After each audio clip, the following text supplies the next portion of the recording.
We did not sign up for this much foot content, okay?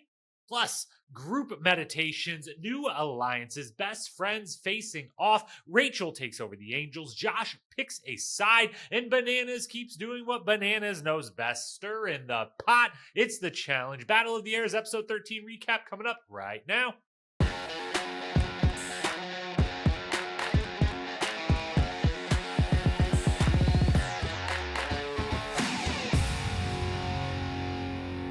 What up, my fellow challenge lovers? Welcome to The Challenge Historian, where we dive deep into all things MTV's The Challenge, past, present, or future if it's happening in the Challenge universe. We are here to document it. I'm your host and dedicated Challenge historian, Jacob Hollaball. Thank you so very, very much for being here with me on this Wednesday night, and for the YouTube viewing audience with Bodie as well, who was in my lap there for the cold open.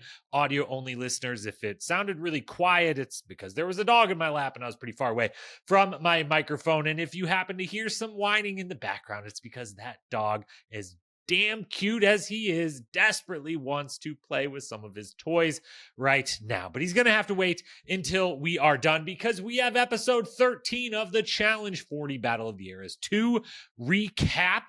Not quite, Cliff Notes, not quite as good as the last handful of episodes have been, but that does not mean there is not things to discuss. There is just as much to discuss. There just may be a little more critique versus enjoyment coming from this episode of The Challenge Historian. We'll see. We'll get through it all. Plenty to cover here. No real programming reminders before we begin, aside from Battle of the Airs content continues for the next handful of weeks. We will be here each and every Wednesday night, and we will be working to get you some additional content by the end of this month here, if we can do that. So that's all we got coming in the future. Regular schedule here for the podcast this evening. So let's dive in. Episode 13, Battle of the Airs. Here we go.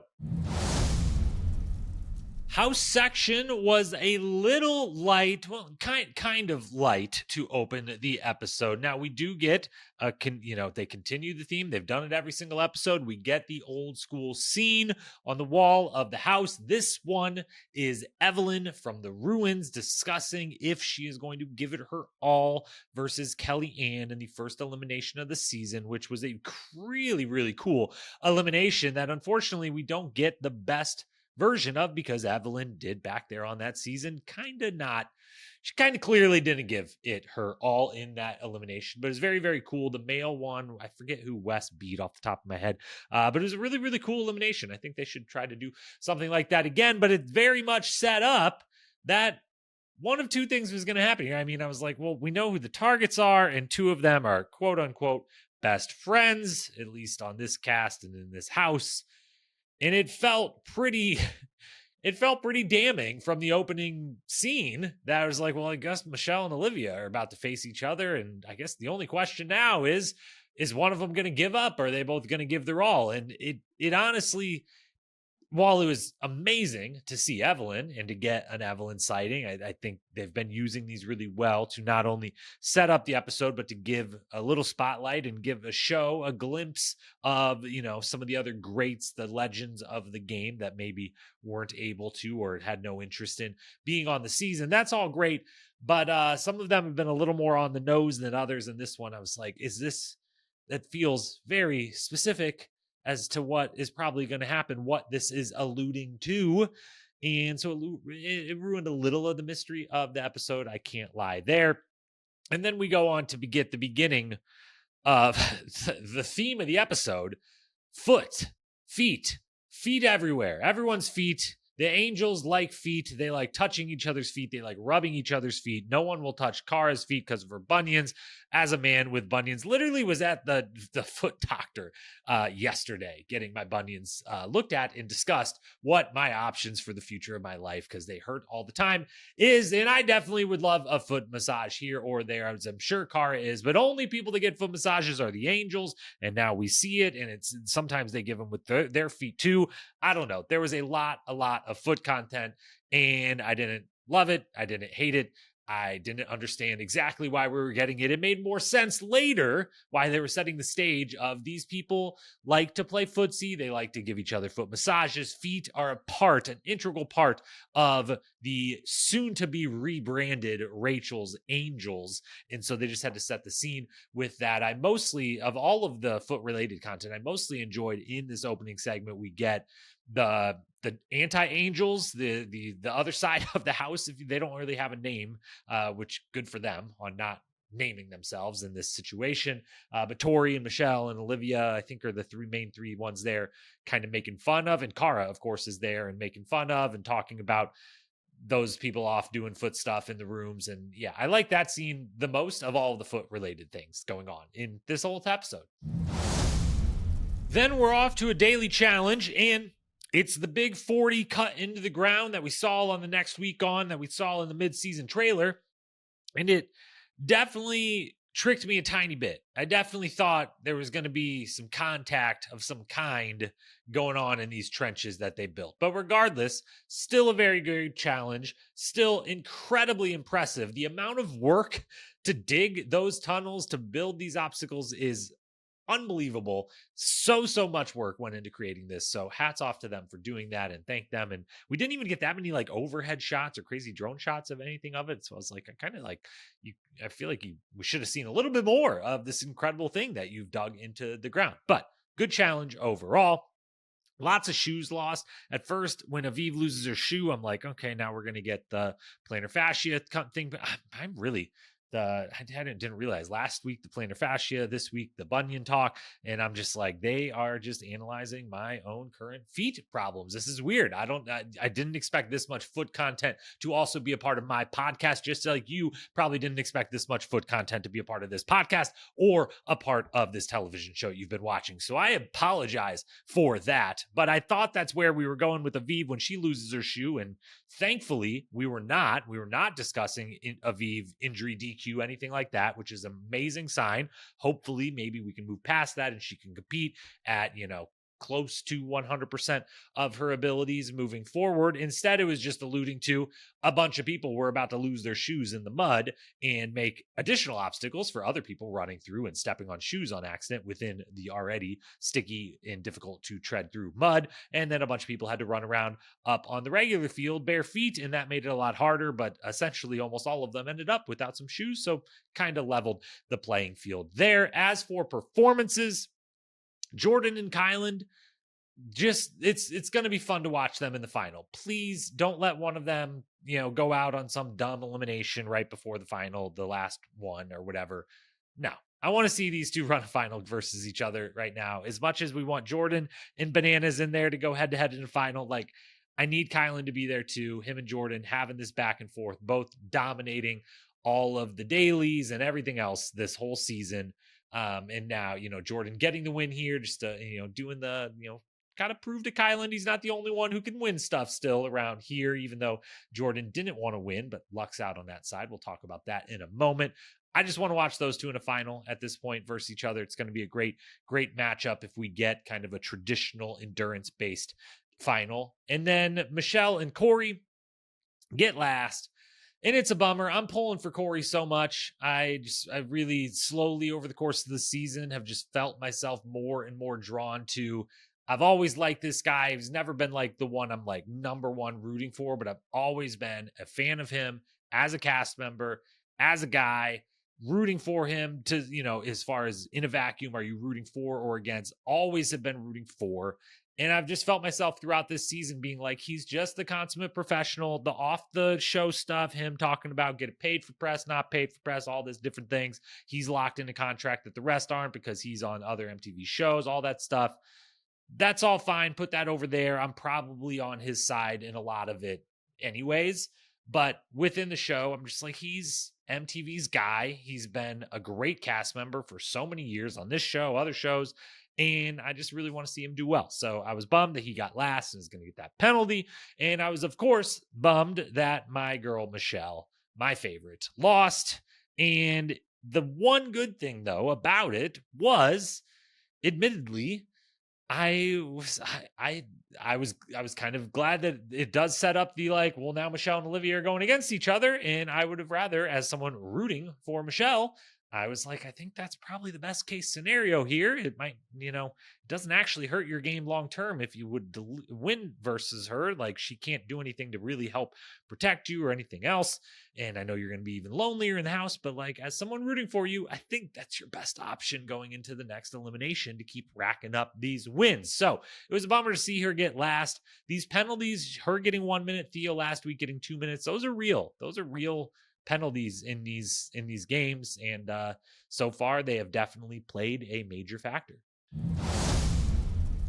Then we are on the bus. And at first they started showing the bus, and I was like, wait, are we about to get bus content? Like, how long has it been since we got bus content? Do you remember when we used to get bus content all the time? That was some of the best content we got for many, many seasons in a row. Shit goes down on the bus, and either it doesn't anymore, or they never choose to show it, or they don't bring the cameras. I don't know, but this time they did, and I couldn't believe it. I was kind of shocked. And especially given we talked last week about like the length of bus ride they've been doing around Vietnam, like, there's probably plenty of content to go around. And so, yeah, I was pumped to get bus content. And then I was not pumped at the content of that bus content per se, but it was an interesting back and forth that is, of course, worth talking about. Is Michelle's comment that she makes towards Bananas and Aviv pretty rude towards Aviv to rope her into something when this is a completely innocuous, at least from what we see of like their feet are out. And again, they set the table for these people touch feet and do weird feet handshakes almost with their feet or whatever. So the fact that they just touched while they're both laying across their respective chairs, nothing. It's an absolute nothing. So was it super rude to like drag Aviv into this to be able to drag Johnny, who it was not rude to drag Johnny? Yes, it was. Aviv seems like a wonderful person, so it was a rude thing to do in that, but it is Bananas, and you associate with him, you can end up getting some shrapnel when people deservedly want to throw some shit his way, verbally, metaphorically speaking here, although it wouldn't surprise me if there was a day or even a shit you should have shown clip from some season in the past where someone actually threw literal shit at Johnny Bananas. It could have happened. Certainly there's been some crazy wild pranks in a challenge house, but I don't think that's ever happened. But you understand what I'm saying. So not fair for Aviv, not at all. Pretty rude on Michelle's part to someone else has to be a part of this, but you want to say something to Bananas. You want to stir a little bit back his way. You want to be able to kind of get the upper hand in an argument with him, as he's kind of tried. He's had it, whether he deserved the upper hand. He's been able to claim it and hold it in all the argument and antagonizing he's done of you. So I get it. It's fine. And of course, I'm really glad that the women clear it up later and are like, yeah, I'm sorry you had to be a part of that. I wanted to say something. I wanted to talk shit to him. I wanted to whatever. Glad they cleared up later. I'm glad they apologized later on. It is worth bringing up and saying I had this recollection, and then the great Alan Aguirre, as always, live tweeting throughout the episode. Amazing insight. If you are on Twitter and somehow not following him, or X, excuse me, and not following him, you should be, and getting his content. And he pointed out something that had popped into my head, which was Bananas was the GoPro filmer back on Bloodlines. Remember, like Bananas as the one getting called out for doing something potentially inappropriate on the bus, which I want to make clear again. Nothing actually inappropriate was happening here. There was a complete and utter nothing burger, but just the insinuation to poke the Bananas bear of doing something inappropriate on the bus felt very poetic in a way, because he did the GoPro filming of Kara on Bloodlines, and then was also the one that just flat out told Abe that he thought he saw something on the bus, and then that whole thing became a thing back on Bloodlines. And so it kind of felt poetic that this was happening to Bananas. And then the final thing about this argument, and then thankfully the squashing on the women's side, is it still feels weird afterwards for Rachel to be like part of this crew and part of Team Bananas and like a part of these conversations.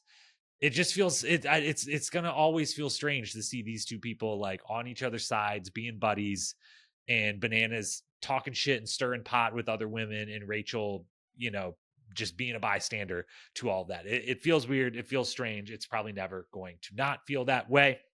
Other things about the bus or the club or the house. Quick shout out to Theo and Naya. They don't show it here in the episode, but on Instagram, Naya shared a little vlog almost of she stuck around Vietnam for a while after she was eliminated, and then Theo was eliminated right after her. And it had to have been because we know Olivia eventually is eliminated in this episode. It was this episode when they go to the club.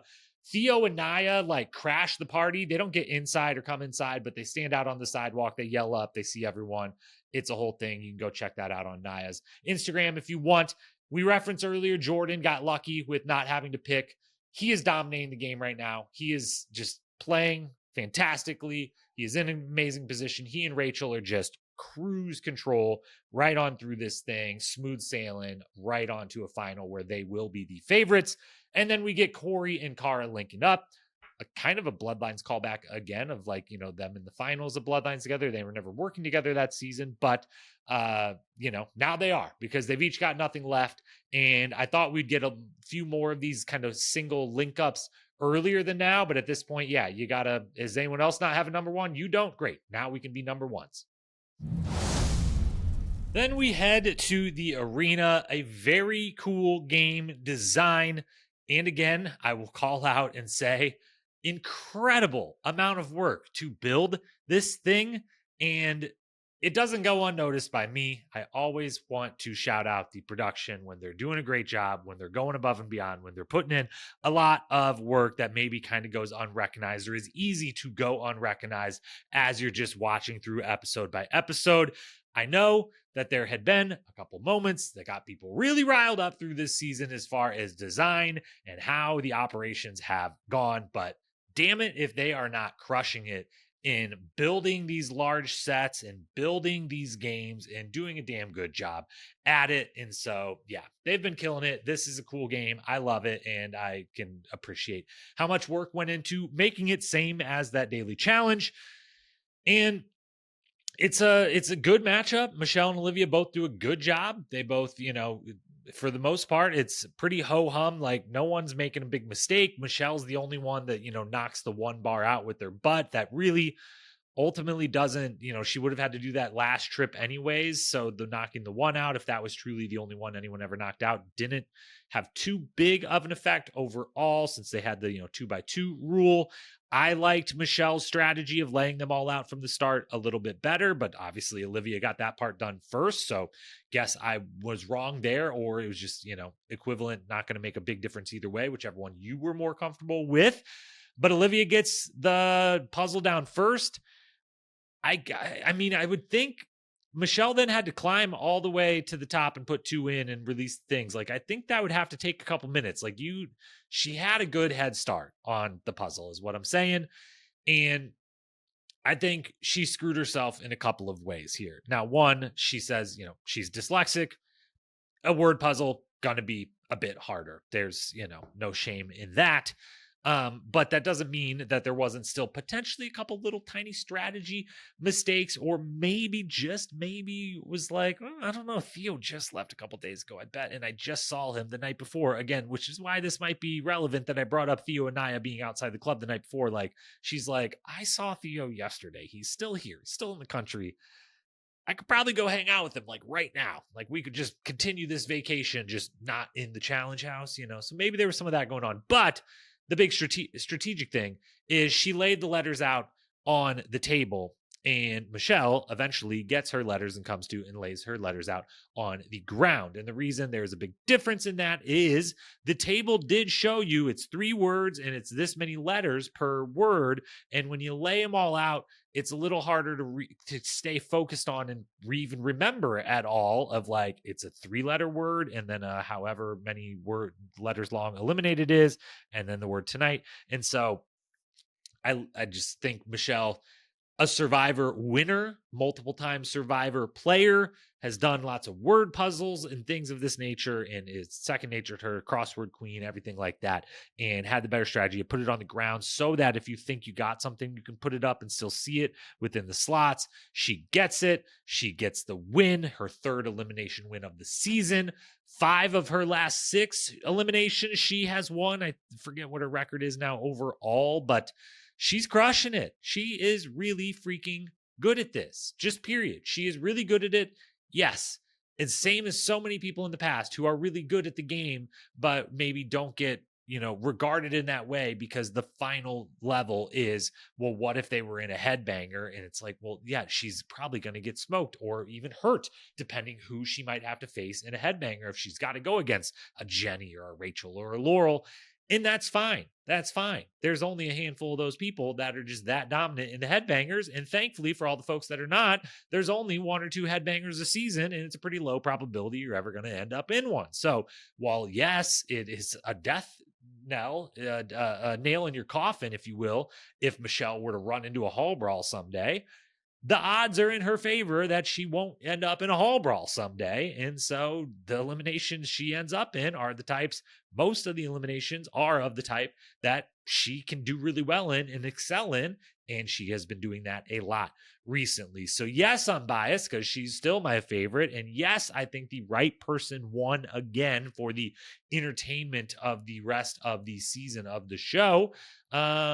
But I think Olivia is going to be plenty happy getting out of there. And I feel like I remember that those two actually do end up like continuing their vacation in Vietnam after both being eliminated in quick succession to each other. So good for them. Good for Michelle.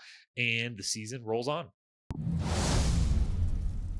Awards time, and for best quote, I got to apologize to the Banana Man who had a really good quote that I meant to write down and I just didn't, and was like, I'm going to go back in commercial and write that down, and then I forgot to. So the one where he started with a really good quote from his dad and then added on to himself, I think that was the one.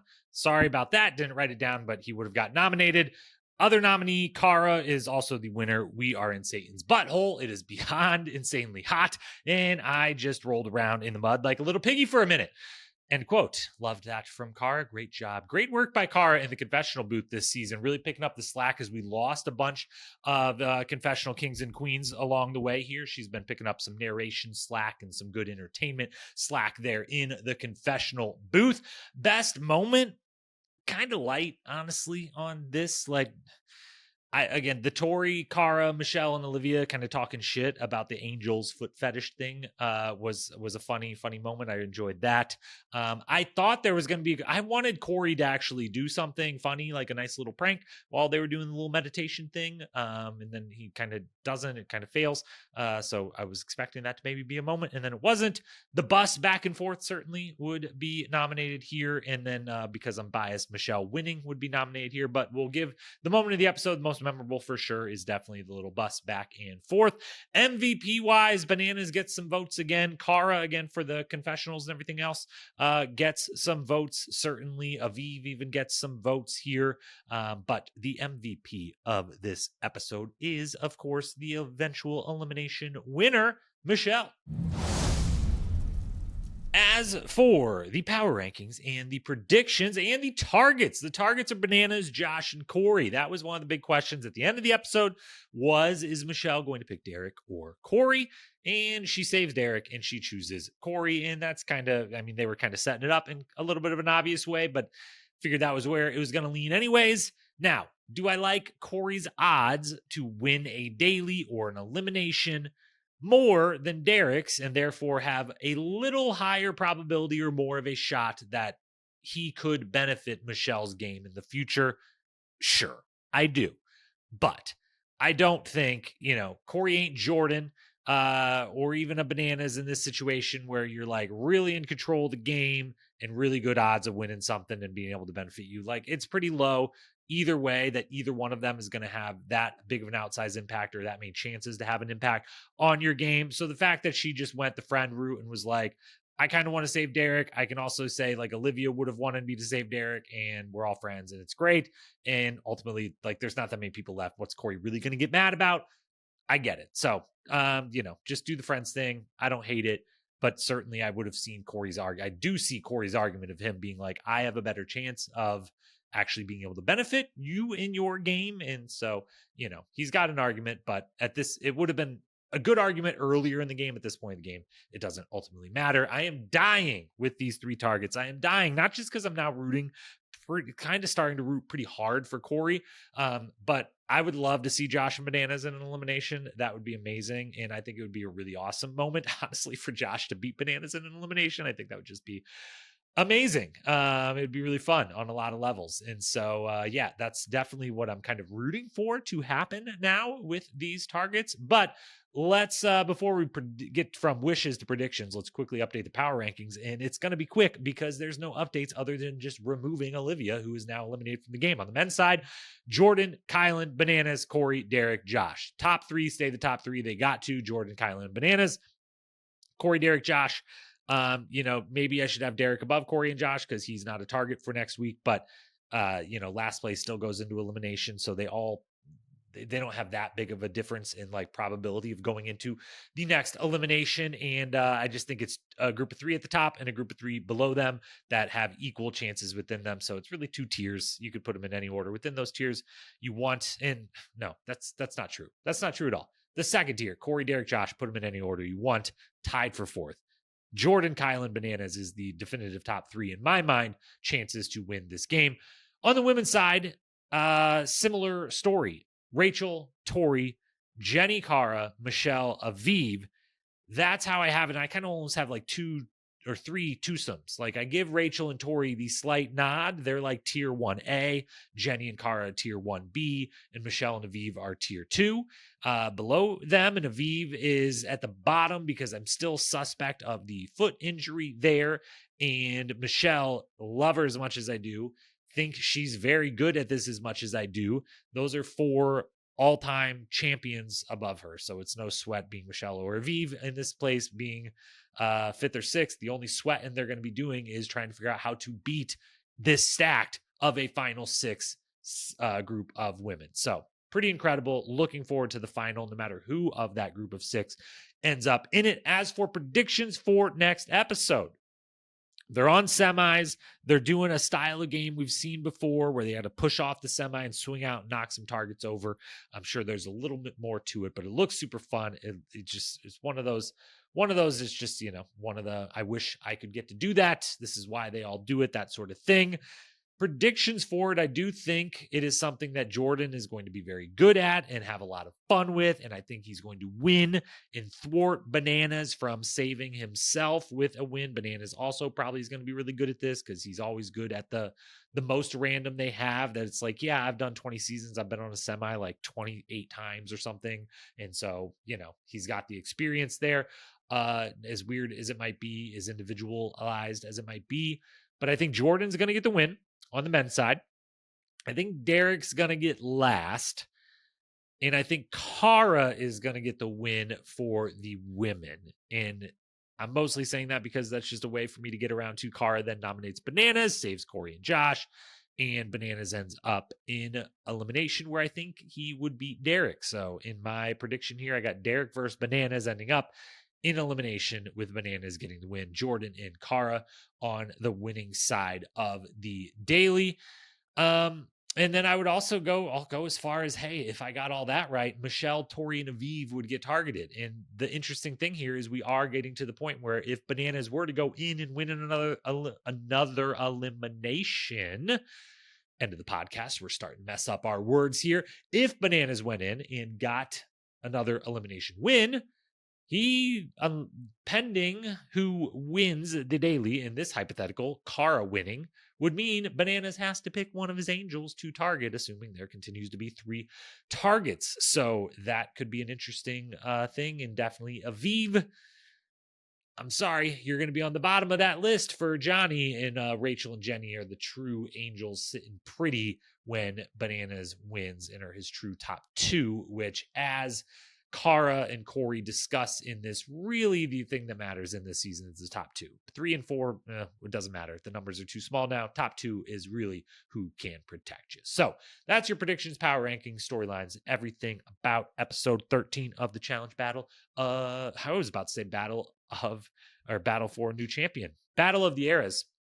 New champion was 39.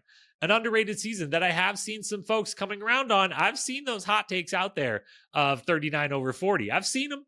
I respect them. I may or may not be tempted to agree with them. The season's not over yet, though. we'll see down the line. I don't know that I can go that far yet, but I respect the hell out of someone actually acknowledging that, yes, these seasons, every time there's a season and everyone trashes it. And I'm like, it's actually kind of good. Like, it's pretty good. And I felt that way about 39. So I see you people making those hot takes out there on the internet streets, and we'll let you know what conclusions I come to on such hot takes like that in a podcast in the future. Because for now, this one is over. I appreciate you. I love you. Thank you for being here. Subscribe, rate, review, all of that good stuff. And I will talk to you again next week. Peace.